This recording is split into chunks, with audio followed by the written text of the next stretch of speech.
Morning students, lecture number 100 और 100वें lecture में आपका स्वागत है। मैं M Baldodia. Reproduction in organism plant embryology आज हम शुरू कर रहे हैं पादप भ्रूणिकी।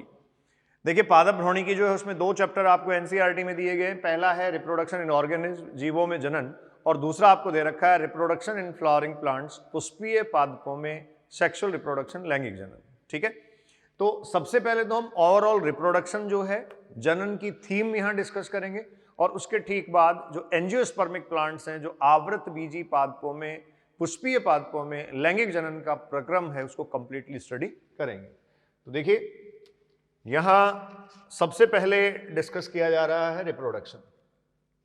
तो रिप्रोडक्शन क्या है? रिप्रोडक्शन या जनन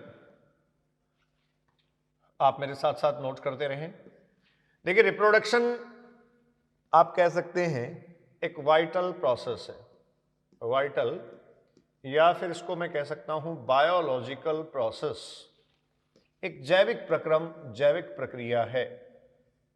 बच्चों, बायोलॉजिकल प्रोसेस, जैविक प्रक्रम या जैविक प्रक्रिया जिसमें ऑर्गेनिज्म या जीव, तो मैं यहां इसका डेफिनेशन एक तरीके से लिख रहा हूं, आप लिखें जनन एक जैविक प्रक्रिया है या जैविक प्रक्रम है, जैविक प्रक्रम है जिसमें जीव, एक जैविक प्रक्रम है जिसमें जीव अपने समान संतति उत्पन्न करता है, अपने समान संतति उत्पन्न करता है या करते हैं, जिसमें जीव अपने समान संतति उत्पन्न करते हैं। ठीक है, अब देखो यहां से देखो स्टूडेंट्स, की जो संतति या ऑफस्प्रिंग, एक मैंने वर्ड लिखा है ऑफस्प्रिंग्स, इसको हम कहते हैं, या फिर आप कह सकते हैं प्रोजेनी। ये जो ऑफस्प्रिंग्स निर्मित होते हैं या बनते हैं, या फिर आप कह दीजिए ऑफस्प्रिंग्स प्रोड्यूस किए जाते हैं जैविक प्रक्रम के द्वारा, ये अपने समान संतति जीव जब उत्पन्न करता है तो दो स्थितियां यहां से आपको देखने को मिलेंगी। जो ऑफस्प्रिंग्स है या संततियां हैं, ये या तो क्वाइट सिमिलर होंगी, क्वाइट सिमिलर, बिल्कुल समान। आप क्वाइट सिमिलर के अलावा या ठीक समान होने के अलावा इनको कह सकते हैं ये होंगी आइडेंटिकल। ठीक है, आइडेंटिकल वर्ड जहां हम लिखते हैं वहां जेनेटिक रेफरेंस भी आ जाता है, आनुवांशिक संदर्भ भी आपका यहां आ गया है। तो हम ये कह रहे हैं कि एक जैविक प्रक्रम या प्रक्रिया जिसमें जीव अपने समान संततियां उत्पन्न करता है। अब वो संततियां या तो बिल्कुल समान होंगी, तो आप कह रहे हैं संततियां जो है वो क्या होंगी, क्वाइट सिमिलर, या फिर आप ये कह सकते हैं दूसरी स्थिति आपके पास स्टूडेंट्स होगी मोर और less similar, more and less similar. ठीक है, क्वाइट सिमिलर, ठीक समान या बिल्कुल समान, या फिर आप कह रहे हैं मोर और लेस सिमिलर, अधिक अथवा कम समानता युक्त। अधिक समानता हो सकती है या फिर आप कह सकते हैं कम समानता। ठीक है, तो देखिए ये क्या यहां से रिप्रोडक्शन के टाइप आप डिस्कस कर पा रहे हैं। मैंने कहा कि एक ऐसा जैविक प्रक्रम जिसमें जीव अपने समान संततियां उत्पन्न करता है, लेकिन वो जो संततियां हैं या तो वो बिल्कुल समान होंगी, या फिर आप ये कह सकते हैं वो कम अथवा अधिक समान होंगी।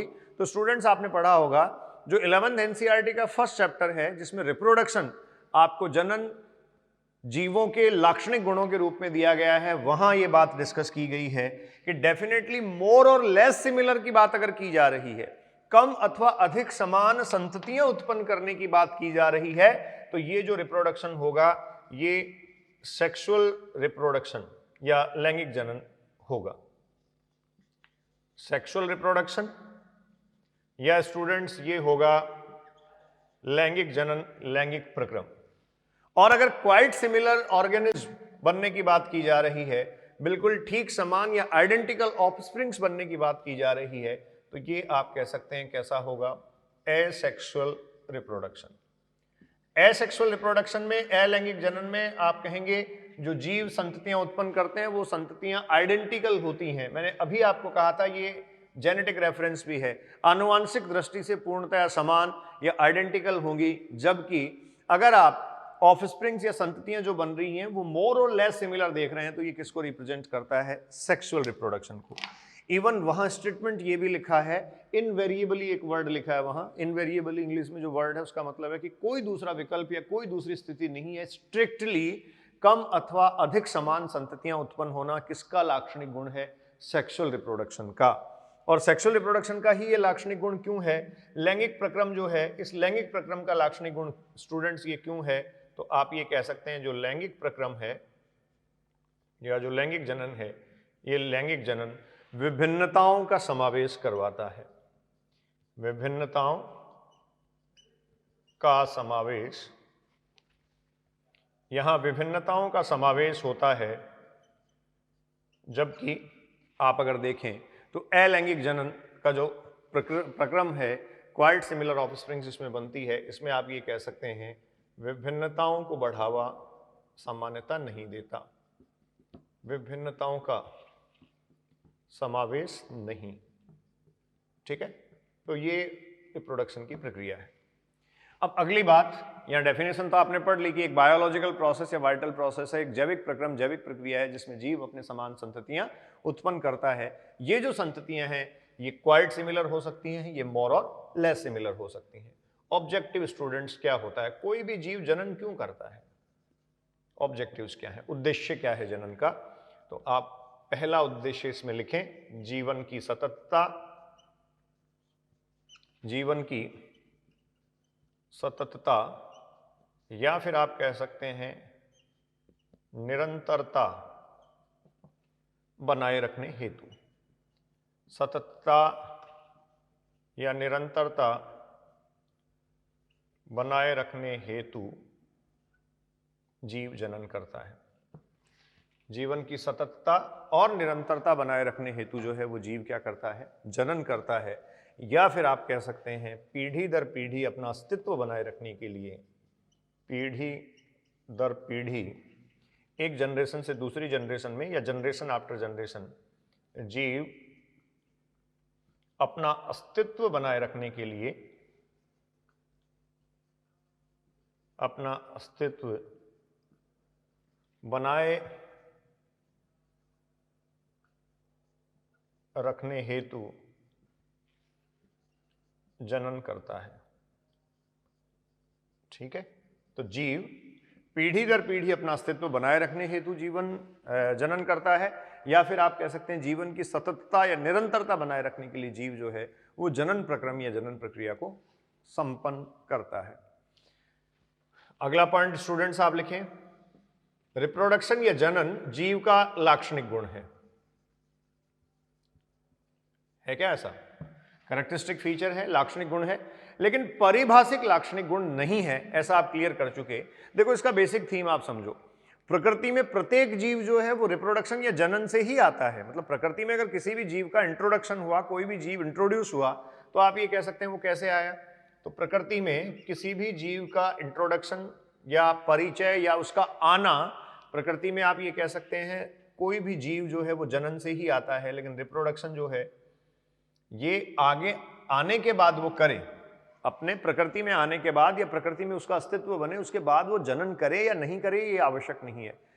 अर्थात जीवन यापन करने के लिए जनन आवश्यक नहीं है। इसके लिए बहुत सारे एग्जाम्पल्स आपके पास हैं, स्टेराइल या जो अबंधे जीव होते हैं वो इसका एग्जाम्पल है। तो मैं पहले तो ये लिख रहा हूं कि जो रिप्रोडक्शन की प्रक्रिया है ये जीवों का लाक्षणिक गुण है।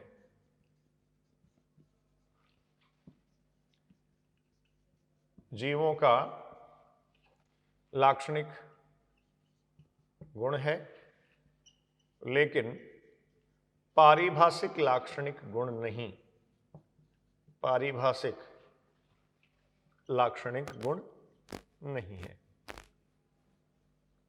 पारिभाषिक लाक्षणिक गुण नहीं। अब देखिए पारिभाषिक लाक्षणिक गुण ये नहीं है, जीवों का लाक्षणिक गुण ये है। तो पारिभाषिक लाक्षणिक गुण ये क्यों नहीं है? क्योंकि सभी जीव जीवन यापन करने के लिए जनन नहीं करते। ये साबित करता है, कुछ एग्जाम्पल्स आप जैसे लिख सकते हैं, infertile human couple, infertile human couple जो अबंधे मानव जोड़ा है, इसके अलावा म्यूल या स्टूडेंट्स खच्चर आपके पास एग्जाम्पल है। ये जनन द्वारा ही प्रकृति में आते हैं, लेकिन ये फर्दर मतलब आगे अपनी जननिक प्रक्रिया जो है वो कंटिन्यू नहीं करते हैं, अर्थात जीवन यापन करने के लिए जनन आवश्यक नहीं है, ये साबित करते हैं ये एग्जाम्पल्स। ठीक है, इसके अलावा वर्कर बी, ये जो है वो जनन नहीं करते, तो आप स्टार लगा के कह सकते हैं प्रत्येक जीव जननिक प्रक्रिया द्वारा ही, प्रत्येक जीव जननिक प्रक्रम या जननिक प्रक्रिया द्वारा ही, जननिक प्रक्रिया द्वारा ही प्रकृति में आता है या फिर अपना अस्तित्व बनाता है, लेकिन जीवन यापन करने के लिए जनन आवश्यक नहीं है। जीवन यापन करने हेतु, जीवन यापन करने हेतु जनन आवश्यक नहीं है। ये स्टूडेंट्स एक कंडीशन है आपके पास जिससे आप जनन को लाक्षणिक गुण तो कहेंगे लेकिन पारिभाषिक लाक्षणिक गुण नहीं कहेंगे। ठीक है, तो देखो मैंने प्रारंभिक स्थिति आपसे जो डिस्कस की कि कोई भी लिविंग ऑर्गेनिज्म, कोई भी जीव जो है वो जनन क्यों करता है, तो जनन करने की प्रक्रिया में आपने उसके दो मेन ऑब्जेक्टिव लिखे। इसके अलावा देखो और ऑब्जेक्टिव हो सकते हैं, अभी बात करेंगे। सबसे पहले तो आप ये कह रहे हैं कि जनन प्रक्रिया अपने आप में एक जैविक प्रक्रम है और वो जो जैविक प्रक्रम है उसमें जीव अपने समान संततियां उत्पन्न करते हैं। अब हमने यहीं से जो है वो एक बेसिक बात डिस्कस कर ली है, क्या ठीक समान उत्पन्न करते हैं या फिर कम अथवा अधिक समानता वाले होते हैं। अगर ठीक समान उत्पन्न करते हैं तब तो आपने कहा ये जो जननिक प्रक्रम है ये कैसा है, अलैंगिक, एसेक्सुअल, और अगर कम अथवा अधिक समान उत्पन्न करते हैं तो ये जननिक प्रक्रम कैसा है, लैंगिक। ठीक है, ये विभिन्नताओं का समावेश करवाता है, जबकि इसमें विभिन्नताओं का समावेश आप कहते हैं स्टूडेंट्स नहीं होता है। ठीक है, ये आइडेंटिकल है, इवन जेनेटिकली आइडेंटिकल है, आनुवांशिक दृष्टि से भी ये कह सकते हैं आप समान है। उसके बाद देखो आपने कहा कि जो रिप्रोडक्शन है वो जीवों का लाक्षणिक गुण है, जो जनन है जीवों का लाक्षणिक गुण है, अर्थात प्रत्येक जीव प्रकृति में जननिक प्रक्रिया के द्वारा ही आता है या प्रकृति में उसका अस्तित्व जननिक प्रक्रिया के द्वारा ही होता है, लेकिन यहां आने के बाद वो जनन करे, जीवन यापन करने के लिए जनन करना आवश्यक नहीं है। ये कुछ एग्जाम्पल्स हैं और इसी के बेसिस पे आपने अगला स्टेटमेंट यहां लिखा है कि जो जनन है वो पारिभाषिक लाक्षणिक गुण नहीं है। क्लियर? उद्देश्य आप कह रहे थे जीवन की सततता या निरंतरता बनाए रखने हेतु जीव जो है वो जनन करता है, पीढ़ी दर पीढ़ी अपना अस्तित्व बनाए रखने के लिए वो जनन करता है। ठीक है, लेकिन इसके अलावा एक और इंपॉर्टेंट पॉइंट यहां से मैं जोड़ रहा हूं उसमें। देखिए, जैसे आपसे ये कह दिया जाए कि कोई एक पॉपुलेशन या समष्टि है, इकोलॉजी में पॉपुलेशन और समष्टि को डिटेल में आप पढ़ेंगे। पॉपुलेशन, इसको स्टूडेंट्स हम कहेंगे समष्टि। अब ये जो पॉपुलेशन या समष्टि है इसको अपना संगठन बनाए रखना है। पॉपुलेशन क्या होता है, तो आप कहेंगे समान प्रकार के जीवों का समूह ये है, समान प्रकार के जीवों का समूह। ठीक है, जैसे मानव समष्टि है, ह्यूमन पॉपुलेशन है, तो एक समान प्रकार के जीवों का समूह है। अब इस एक समान प्रकार के जीवों के समूह को, मतलब इस पॉपुलेशन ऑर्गेनाइजेशन को, पॉपुलेशन के संगठन को, समष्टि संगठन को बनाए रखना है। तो स्टूडेंट्स अगर पॉपुलेशन ऑर्गेनाइजेशन बनाए रखना है, आप देखिए पॉपुलेशन का ऑर्गेनाइजेशन या समष्टि संगठन बनाए रखना है, तो पॉपुलेशन ऑर्गेनाइजेशन बनाए रखने के लिए अर्थात एक समान जीव जो हैं उनकी सततता और निरंतरता बनाए रखने के लिए उनका नंबर बढ़ाना पड़ेगा, उनकी संख्या बढ़ानी पड़ेगी। और पॉपुलेशन ऑर्गेनाइजेशन तभी मेंटेन हो सकता है जब क्या होता हो, रिप्रोडक्शन। पॉपुलेशन ऑर्गेनाइजेशन तभी मेंटेन हो सकता है जब क्या होता हो, रिप्रोडक्शन। तो इस तरीके से आप ये कह सकते हैं जननिक प्रक्रम जो है वो जीवन की सततता और निरंतरता बनाए रखता है। जननिक प्रक्रम किसी एक जीव का पीढ़ी दर पीढ़ी जो है वो अस्तित्व बनाए रखता है। जननिक प्रक्रम किसी पॉपुलेशन या समष्टि का जो संगठन है, ऑर्गेनाइजेशन है, उसको मेंटेन करता है। और अगर सेक्सुअल रिप्रोडक्शन को यहाँ मैं रेफर करूँ स्टूडेंट्स, तो आप ये कह सकते हैं ये विभिन्नताओं का समावेश करने के कारण जीवों की अनुकूलताएं, जीवों की अनुकूलताएं जो हैं, इन जीवों की अनुकूलताओं को भी बढ़ाता है, और अनुकूलताओं को बढ़ाएगा तो आप ये कह सकते हैं इनका जो जीवन यापन है, ये जीवन यापन स्टूडेंट्स क्या हो जाएगा, फास्ट, या जीवन यापन आप कह सकते हैं ज़्यादा अच्छे वे में, या फिर आप कह सकते हैं बेटर वे में जो है वो मेंटेन हो पाएगा। तो ये जनन का इंट्रोडक्शन है। अब देखो एनसीईआरटी के कंटेंट पे हम आते हैं। एनसीईआरटी यहां रिप्रोडक्शन की प्रोसेस के लिए सबसे पहले एक वर्ड लिखती है लाइफ स्पैन।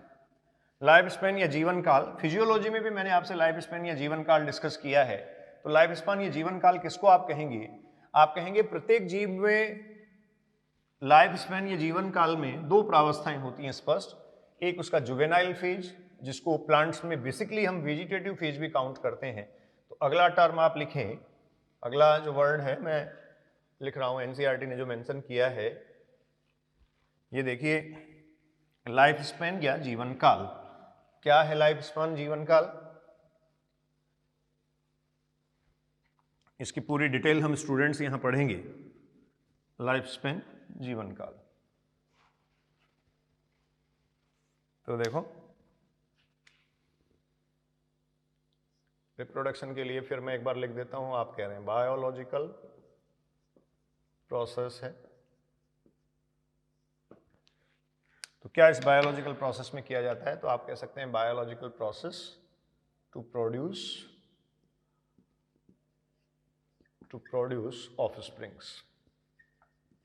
ऑफस्प्रिंग्स, ठीक है।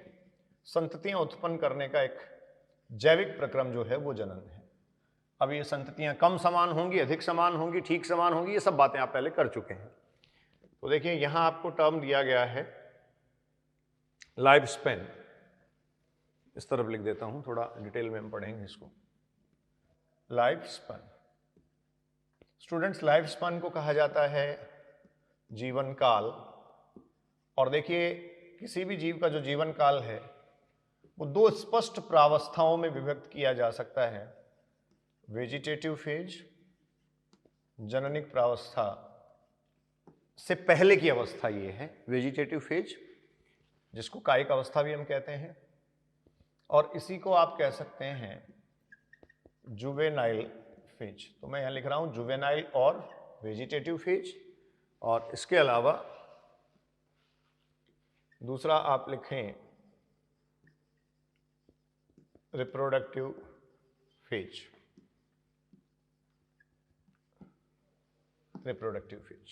ठीक है, तो जुवेनाइल फेज और वेजिटेटिव फेज है।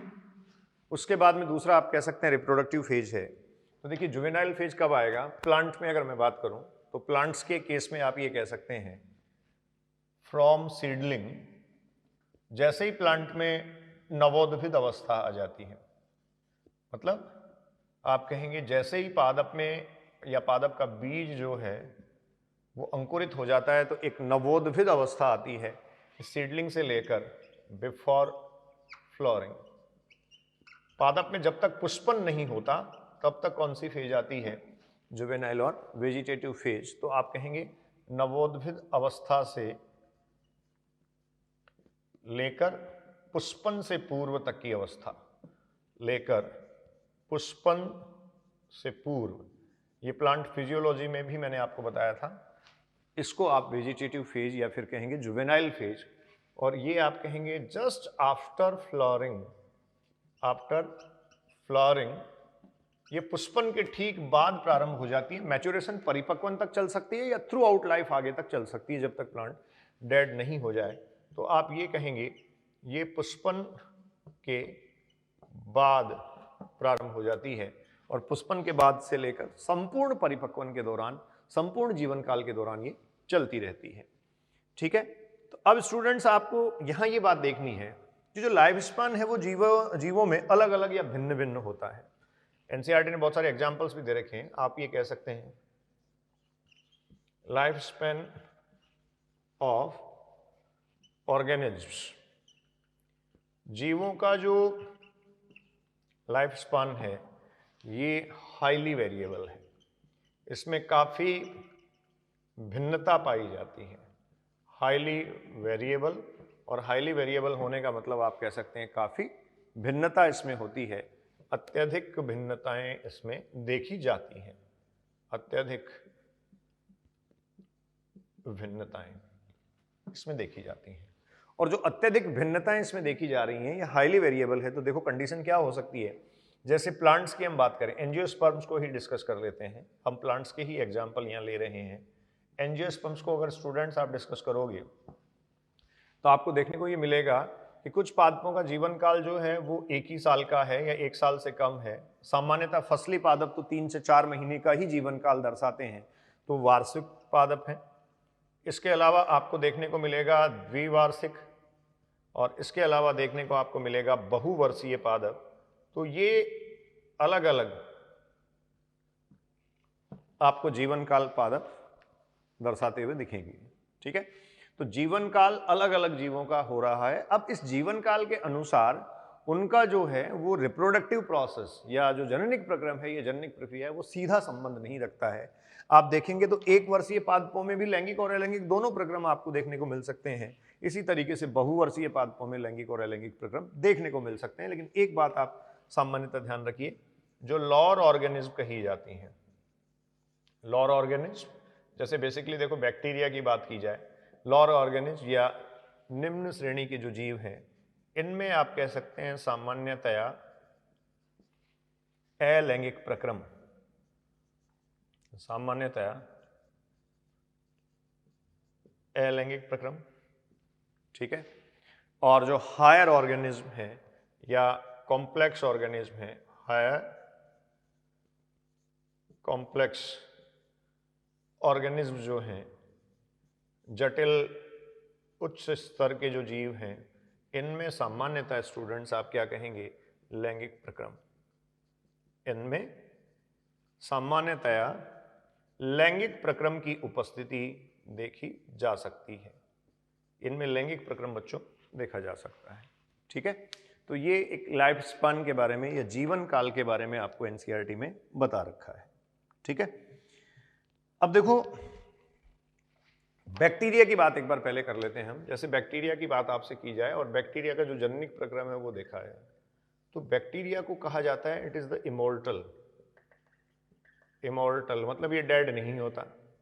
ठीक है, आपने ये पढ़ रखा है, जीवन की सच्चाई मृत्यु है, लेकिन इनको मृत्यु नहीं आती है। ठीक है, ये अमर है। तो इमोर्टल क्यों है, ये अमर क्यों है, इसका सीधा कारण ये है, वहाँ ये बैक्टीरिया जो है वो प्रोकैरियोटिक ऑर्गेनाइजेशन है। कैसे हैं स्टूडेंट्स, ये प्रोकैरियोट्स हैं, और इन प्रोकैरियोट्स में स्टार लगा के आप लिख लें, no differentiation of germ plasm and somatoplasm, germ plasm and somatoplasm. जननिक द्रव और कायिक द्रव का कोई जो है वो डिफरेंशिएशन यहाँ नहीं होता, विभेदन नहीं होता। सिर्फ एक लाइन में अगर आप कहना चाहें तो आप ये कह सकते हैं, बैक्टीरिया में जो विभेदन है, बैक्टीरियल सेल में ये विभेदन अनुपस्थित होता है, इसलिए ये जो है वो इमॉर्टल है, पीढ़ी दर पीढ़ी नई सेल्स लगातार बनाता रहता है। तो लाइफ स्पैन को फाइनली अगर आप परिभाषित कर रहे हैं तो आप लिख सकते हैं, जन्म से लेकर प्राकृतिक मृत्यु तक का समय, जन्म से लेकर प्राकृतिक मृत्यु तक का समय, तक का या तक की समयावधि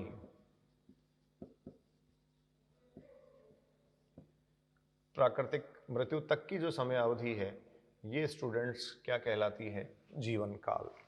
ठीक है, जन्म से लेकर प्राकृतिक मृत्यु, प्राकृतिक जन्म नहीं के जन्म प्राकृतिक ही होता है, नेचुरल ही बर्थ होती है, आर्टिफिशियल बर्थ नहीं होती है। डेथ भी आर्टिफिशियल नहीं होती, लेकिन प्लान करके की जा सकती है। ठीक है, तो इस तरीके से ये जो जीवन काल है, ये आपने कहा जन्म से लेकर प्राकृतिक मृत्यु तक का समय है, और इसमें मृत्यु नहीं आती है, ये डेड नहीं होता है। ये आपको डाइवर्सिटी में भी किंगडम मोनेरा जहाँ पढ़ाया जाता है वहाँ डिटेल में बात की जाती है। मैंने यहाँ भी कनेक्ट कर दिया है कि इसमें विभेदन की प्रक्रिया या विभेदन का प्रक्रम नहीं होता। अब जब विभेदन का प्रक्रम नहीं होगा स्टूडेंट्स, तो ऑब्वियस है विभेदन का प्रक्रम जो है वो अगर नहीं होगा तो स्वाभाविक बात है, ऑब्वियस है कि उसमें डेथ नहीं आएगी, क्योंकि डिफरेंशिएशन या विभेदन से ही फाइनली ऑर्गेनिज्म डेथ को प्राप्त करता है।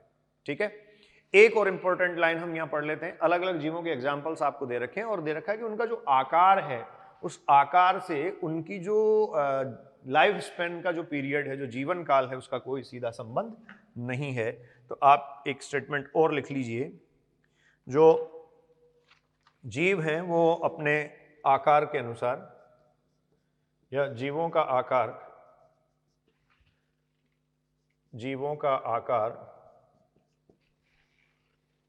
उनके जीवन काल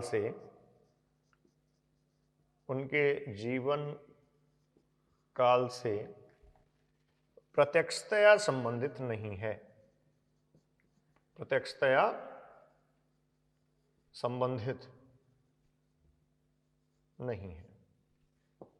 जो जीवों का आकार है वो उनके जीवन काल से प्रत्यक्षतया संबंधित नहीं है, डायरेक्ट उसका स्टूडेंट्स रिलेशन नहीं है। जैसे अगर आप टॉर्टोइज को देखें, टॉर्टोइज या जो कछुआ होता है, टॉर्टोइज या कछुआ अगर आप देखें तो इसका आपको एनसीईआरटी में दे रखा है 100 से 150 साल तक इसका जीवन काल आपको देखने को मिलेगा। इतने साल तक ये जो है वो सामान्यतः जीवित रहता है। लेकिन अगर आप एलिफेंट देखें, हाथी की बात अगर आप करें तो 65 से 90 साल, 70 से 90 साल आप कह सकते हैं एलिफेंट में जो लाइफ स्पान है, ये एवरेज लिखा जाता है 65 टू 90 ईयर्स, मान लीजिए आप, ये इतना ही जीवित रह पाता है। ठीक है, तो ये जीव के आकार से उसके जीवन काल का सीधा या प्रत्यक्षतः संबंध नहीं है। ठीक है, अब देखो जो लैंगिक और अलैंगिक प्रक्रम है उन दोनों पे हम आते हैं, उन दोनों को अलग अलग जो है वो डिस्कस कर लेते हैं। तो आपने ये नोट करना है, कर लिया होगा। अब मैं एसेक्सुअल और सेक्सुअल रिप्रोडक्शन जो है, अलैंगिक और जो लैंगिक जनन प्रक्रम है, उन दोनों को कैटेगराइज कर रहा हूं, उनकी दोनों का कंपैरिजन हमें डिस्कस करना है। और कंपैरिजन के साथ साथ आपको उस प्रक्रम या प्रक्रिया की विस्तृत जानकारी भी होनी चाहिए, डिटेल इंफॉर्मेशन आपके पास उसकी होनी चाहिए, तो वो भी हम यहां से स्टूडेंट्स डिस्कस कर रहे हैं। ठीक है, तो देखिए लाइफ स्पैन आपने पढ़ लिया। लाइफ स्पैन क्या है, जीवन काल क्या है, जन्म से लेकर प्राकृतिक मृत्यु तक का समय। आप पढ़ रहे हैं रिप्रोडक्शन,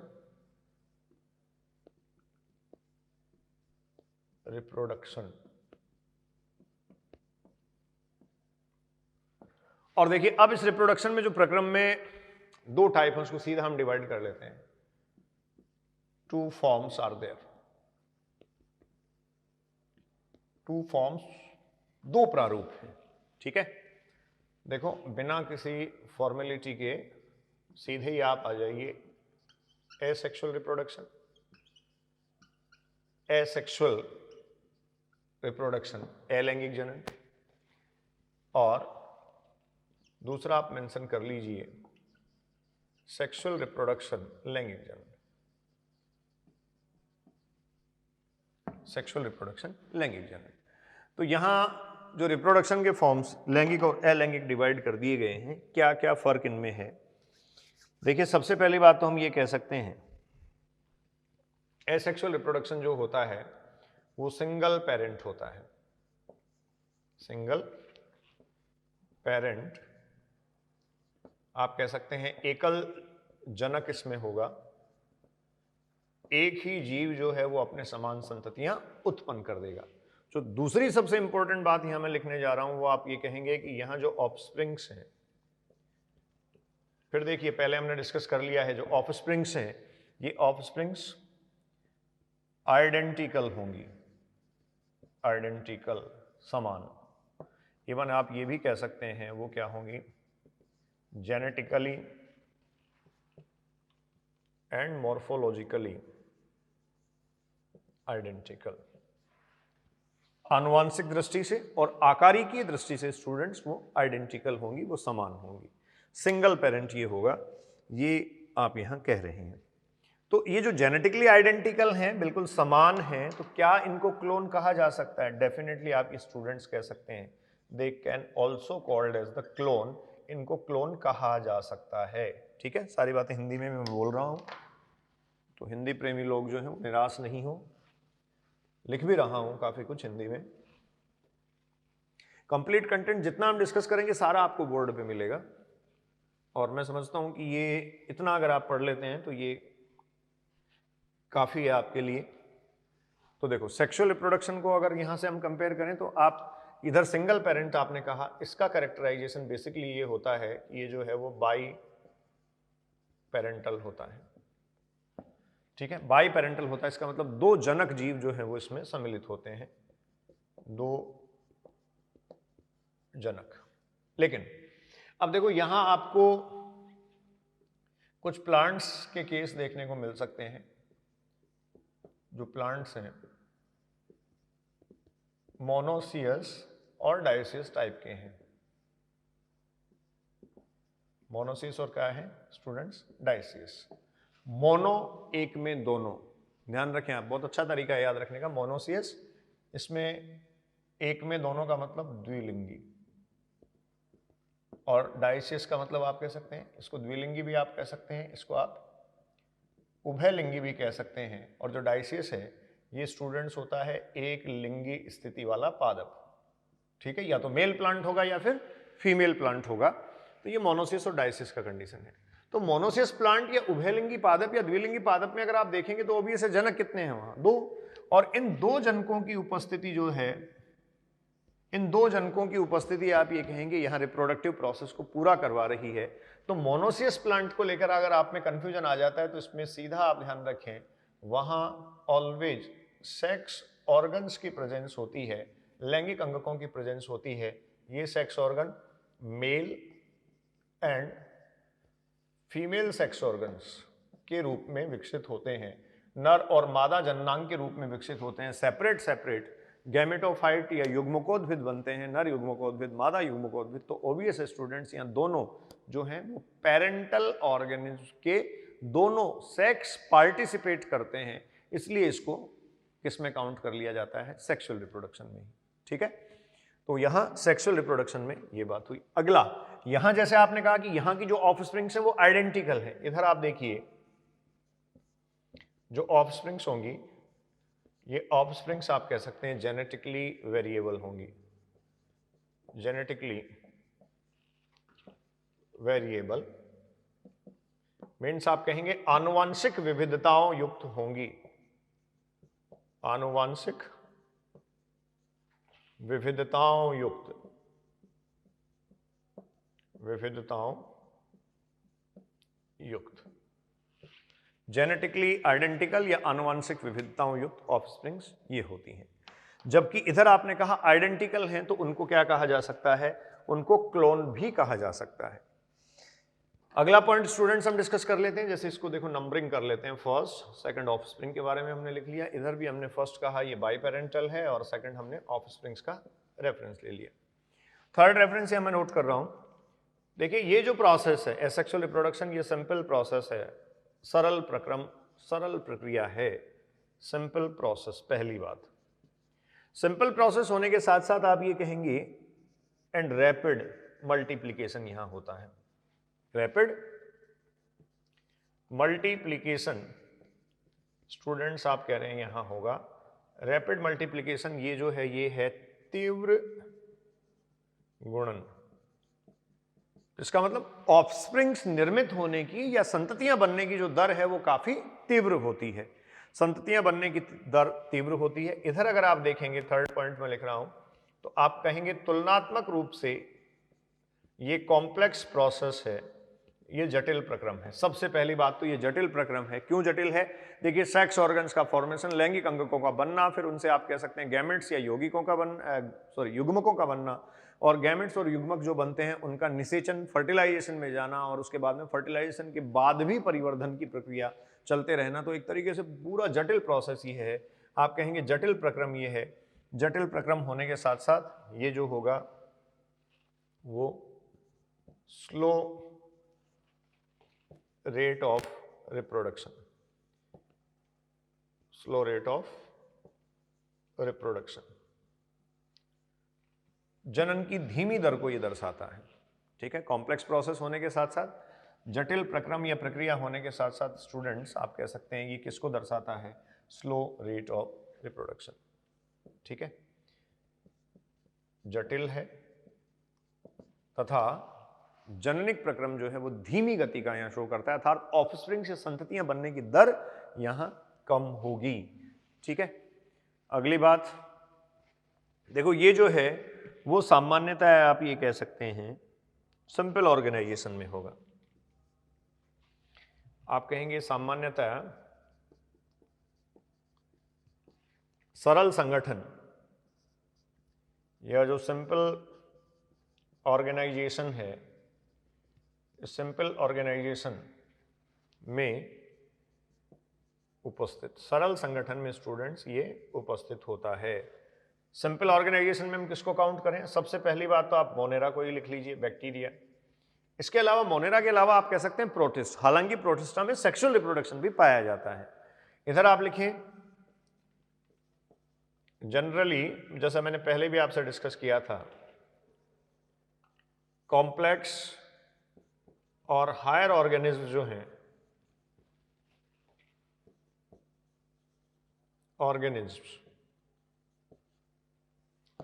जनरली कॉम्प्लेक्स और हायर ऑर्गेनिज्म जो हैं वो आप कह सकते हैं रिप्रेजेंट्स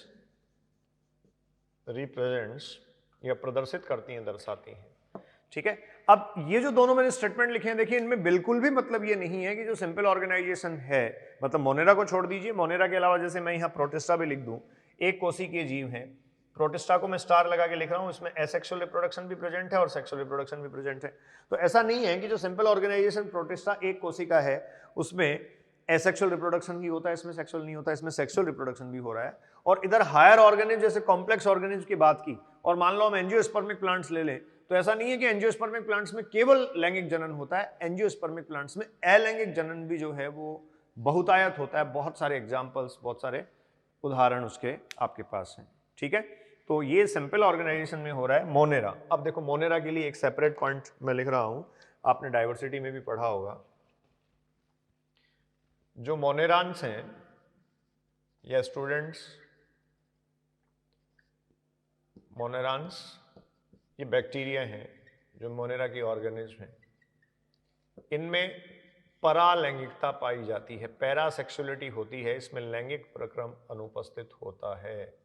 परालैंगिकता आप कहेंगे, पैरासेक्सुअलिटी, तो इसका मतलब आप कह सकते हैं सत्य लैंगिक जनन या वास्तविक लैंगिक जननिक प्रक्रम, जनन प्रक्रम यहां क्या हुआ? अनुपस्थित। वास्तविक लैंगिक जनन प्रक्रम जो है वो मोनेरान्स में या जो बैक्टीरिया है उसमें अनुपस्थित होता है। जो प्रोटिस्टा है इसमें लैंगिक जनन की उपस्थिति देखी जाती है, मतलब यहीं से एग्जैक्टली लैंगिक जनन की शुरुआत हुई, प्रारंभन हुआ। आगे के लेक्चर्स में हम ये भी डिस्कस करेंगे कि जब नेचर में पहले सेक्सुअल रिप्रोडक्शन के बजाय एसेक्सुअल रिप्रोडक्शन इंट्रोड्यूस हो गया था, प्रोसेस भी सिंपल था और वहां तेजी से गुणन भी हो रहा था, बहुत तीव्रता से ऑर्गेनिज्म या जीवों का निर्माण भी हो रहा था। तो सिंपल प्रोसेस, सरल प्रक्रिया होने के साथ साथ तेजी से जीवों का निर्माण भी हो रहा था या ऑफस्प्रिंग्स भी बन रही थी, तो फिर क्यों सेक्सुअल रिप्रोडक्शन को स्टूडेंट्स इंट्रोड्यूस करवाया गया? तो सेक्सुअल रिप्रोडक्शन को इंट्रोड्यूस करवाए जाने के पीछे रीजन क्या था? आप कहते हैं ये आनुवांशिक विविधताओं को, जेनेटिक वेरिएशंस को लीड करता है, बढ़ावा देता है, जबकि ये आनुवांशिक विविधताओं को बढ़ावा नहीं देता है। तो इसका अगला पॉइंट आप मेंशन करें, फिफ्थ वन, जेनेन आनुवांशिक विविधताओं का समावेश नहीं। आनुवांशिक विविधताओं का समावेश नहीं, आनुवांशिक विविधताओं का समावेश स्टूडेंट्स ये नहीं करता है, नहीं। जबकि इधर आप लिखेंगे फिफ्थ वन, आनुवांशिक विविधताओं को बढ़ावा देता है। आनुवांशिक विविधताओं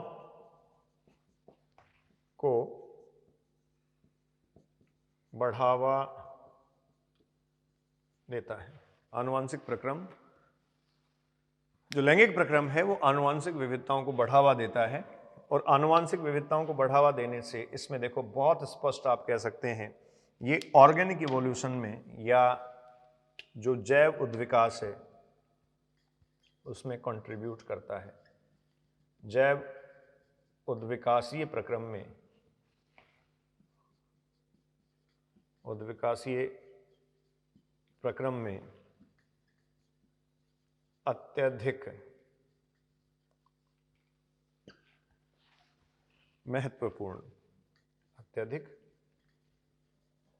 महत्वपूर्ण। ठीक है, ये स्टूडेंट्स जैविक उद्विकासीय प्रक्रम में ऑर्गेनिक इवोल्यूशन का जो प्रोसेस है उस इवोल्यूशन के प्रोसेस में अत्यधिक महत्वपूर्ण हो जाता है, क्योंकि ये क्या कर रहा है, आप ये कह रहे हैं ये जेनेटिक वेरिएबिलिटीज या आनुवंशिक विविधताओं का जो है वो क्या कर रहा है, समावेश कर रहा है। ठीक है, तो इस तरीके से ये जो प्रोसेस है जननिक प्रक्रम जो है, ये जननिक प्रक्रम विशेष तौर पर नंबर ऑफ इंडिविजुअल्स काफ़ी संख्या में बनाता है, और ये जननिक प्रक्रम आप ये कह सकते हैं विशेष तौर पर जैव उद्विकासीय प्रक्रम को बढ़ावा देता है, और जेनेटिकली वेरिएबल या फिर आप कह सकते हैं आनुवांशिक रूप से विविध जीवों का ये क्या करता है, निर्माण करता है। अब बेसिक डिफरेंसेस तो देखिए यही हैं, अब आप चाहें जितने डिफरेंसेस इसमें और इंक्लूड कर सकते हैं। जो प्रोसेस हैं, जैसे प्रोसेस में अगर आप जाएं तो यहाँ गैमेटोजेनेसिस होगा, यहाँ गैमेटोजेनेसिस नहीं होगा। अगली बात, यहाँ मैं कुछ और फैक्टर्स लिख रहा हूँ। देखिए एसेक्सुअल रिप्रोडक्शन में आप कह सकते हैं, यहाँ लिख देता हूँ 6th वन, नो गैमेटोजेनेसिस, अर्थात युग्मक जनन नहीं, ऑब्वियस है युग्मक यहाँ निर्मित नहीं होते। यहां आप कह सकते हैं गैमेटोजेनेसिस, युग्मक निर्माण। तो देखो युग्मक निर्माण जो होगा वो फ्यूजन में जाएंगे, देन यहां क्या होगा, फर्टिलाइजेशन प्रेजेंट। जो फर्टिलाइजेशन है स्टूडेंट्स वो कन्फर्मेशनल इवेंट है, कन्फर्मेशनल इवेंट है किसका, सेक्सुअल रिप्रोडक्शन का। जो लैंगिक जनन की प्रक्रिया है उसको कंफर्म आप कहां से कर सकते हैं, फर्टिलाइजेशन से। गैमेट बन गए, लेकिन गैमेट बनने का मतलब ये नहीं है, जरूरी नहीं है कि वहां सेक्सुअल रिप्रोडक्शन हो। इसके लिए आपको असंगत जो जनन है वो लास्ट में पढ़ाए जाएंगे, जैसे एपोमिक्सिस हमें यहाँ दे रखा है। एपोमेक्टिक प्रोसेस जो है, एपोमिक्सिस जो है उसमें युग्मक निर्माण तो होता है लेकिन युग्मकों का संलयन नहीं होता। तो युग्मकों का जो संलयन है, फर्टिलाइजेशन या निषेचन जो है, वो सेक्सुअल रिप्रोडक्शन की गारंटी देता है। सेक्सुअल रिप्रोडक्शन के लिए जो कन्फर्मेशनल इवेंट है वो क्या है, फर्टिलाइजेशन। तो निषेचन आप कहेंगे फर्टिलाइजेशन, फर्टिलाइजेशन दो भिन्न भिन्न युग्मकों का संलयन है। ये निषेचन की जो प्रक्रिया है ये लैंगिक प्रक्रम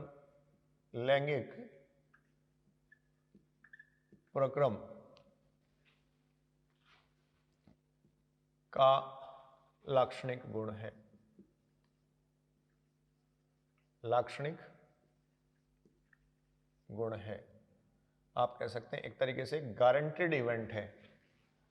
ये क्या है, गारंटेड इवेंट है, या फिर आप कह देंगे कन्फर्मेशनल इवेंट है।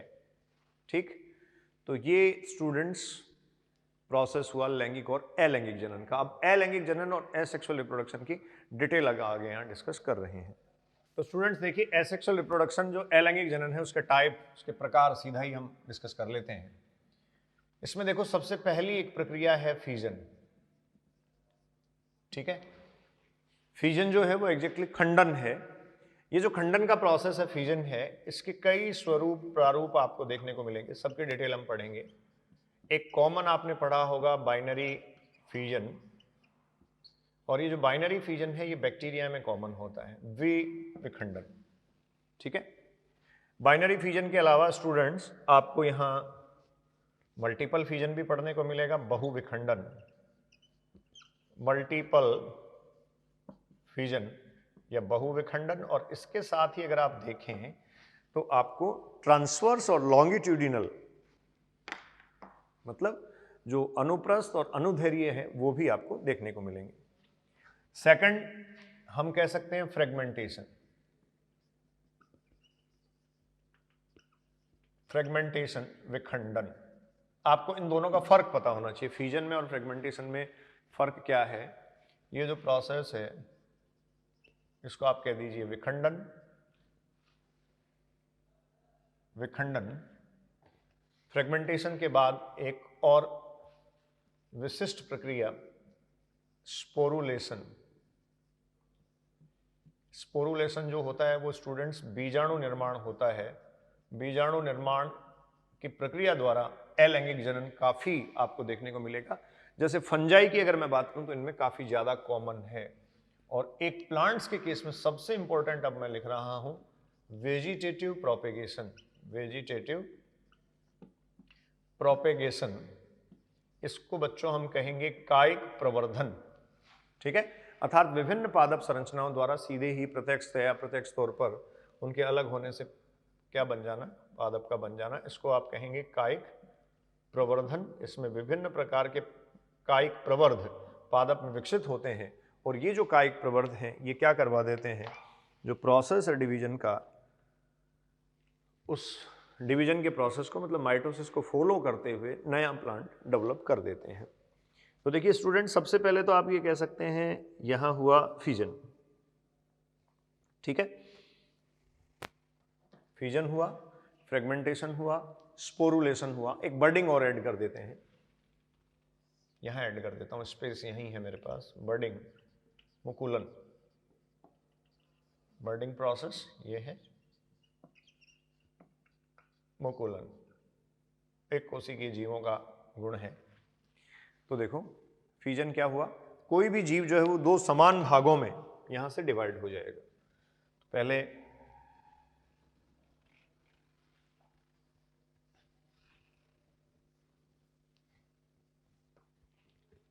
हाँ जी स्टूडेंट्स, तो देखो अब इसकी डिटेल हम पढ़ रहे हैं। फ्यूजन, सबसे पहले आप कह रहे हैं जनक काय, मैं इन शॉर्ट सारी बातें यहां लिख रहा हूं बोर्ड पे। जनक काय आप कह सकते हैं दो पुत्री कोशिकाओं में विभाजित। जनक काय जो है वो दो पुत्री कोशिकाओं में विभाजित हो जाता है। ये जो प्रक्रम या प्रक्रिया है ये दर्शाती है किसको, फ्यूजन को। अब ये एक तो बाइनरी फ्यूजन है, ठीक है, बाइनरी फ्यूजन में आप ये कह सकते हैं, एग्जाम्पल सीधा ही आप लिख देंगे बैक्टीरिया, और बैक्टीरिया में बाइनरी फ्यूजन का प्रोसेस होता है, अर्थात द्विविखंडन की प्रक्रिया होती है। द्विविखंडन का प्रोसेस बैक्टीरिया में होता है और इस प्रोसेस में आप अगर देखेंगे तो जो होने वाला डिवीजन है असूत्री विभाजन, क्योंकि प्रोकैरियोटिक ऑर्गेनाइजेशन ही आप सब जानते हैं। मल्टीपल फ्यूजन का एग्जाम्पल आपके पास है अमीबा। इसमें आप कह सकते हैं जो पेरेंटल अमीबा है उससे अनेकों पार्ट्स डेवलप हो जाते हैं और उससे नया अमीबा डेवलप हो सकता है।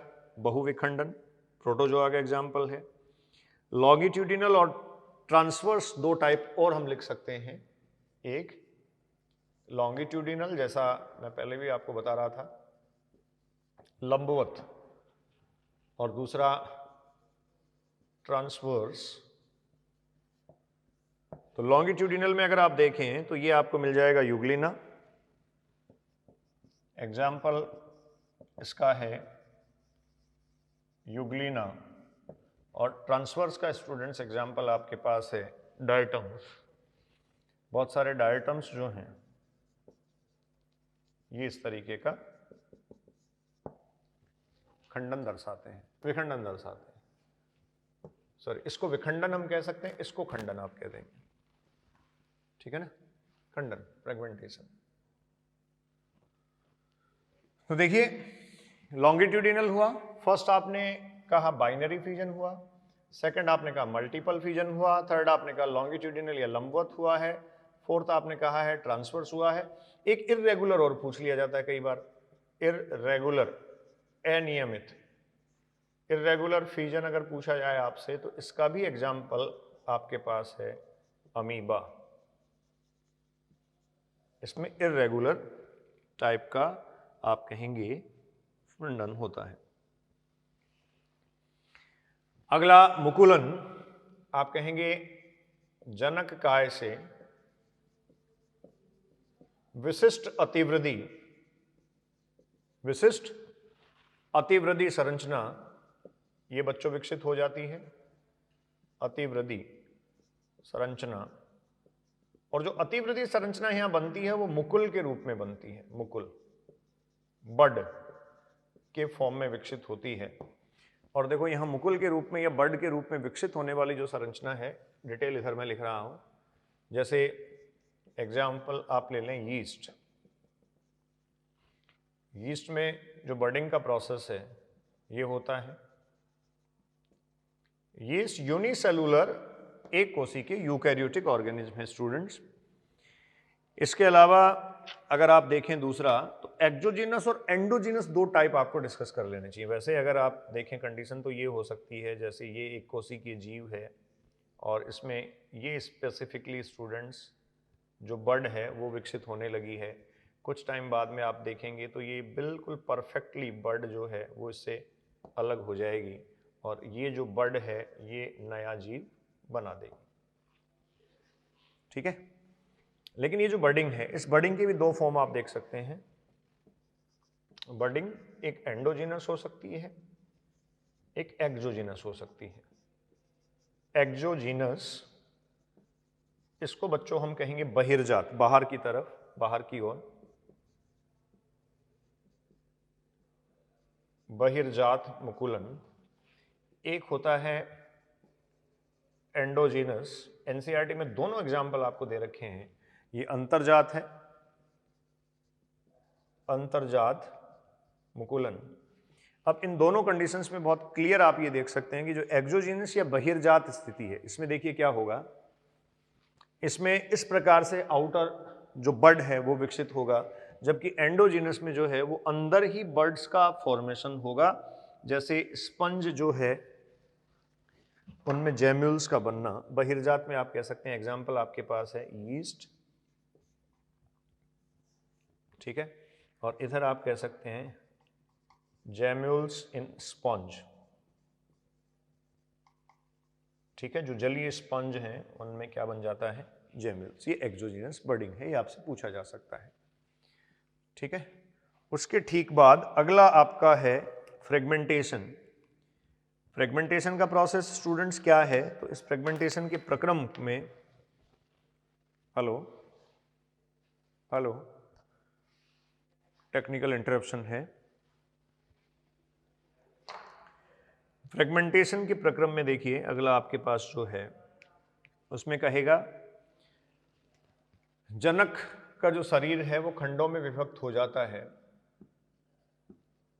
जनक काय खंडों में विभक्त, और प्रत्येक खंड, यहां कंडीशन देखिए, प्रत्येक खंड से नया जीव यहां बनता है। ठीक है, जैसे फिलामेंटस फॉर्म जो है स्पेसिफिकली, उन फिलामेंटस फॉर्म्स में तंतुवत शैवाल हुए, कवक हुए, ब्रायोफाइट्स में भी ये है। तो एग्जाम्पल इसके लिख सकते हैं आप, शैवाल स्पेसिफिकली तंतु में। ठीक है, ब्रायोफाइट्स। ब्रायोफाइट्स में स्टूडेंट्स एक स्पेसिफिक एग्जाम्पल आपको पढ़ाया जाता है, प्रोटोनीमा। ठीक है, जो मॉसेज है उनमें प्रोटोनीमा का फॉर्मेशन होता है, उसमें आपको ये प्रोसेस मिलेगी। स्पोरुलेशन, इसके लिए आप कहेंगे छोटे आकार की बीजाणु संरचनाओं का निर्माण।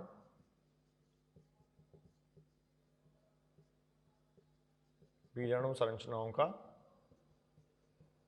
निर्माण, छोटे आकार की बीजाणु संरचनाएं निर्मित होती हैं, छोटे आकार की बीजाणु संरचनाओं का निर्माण होता है।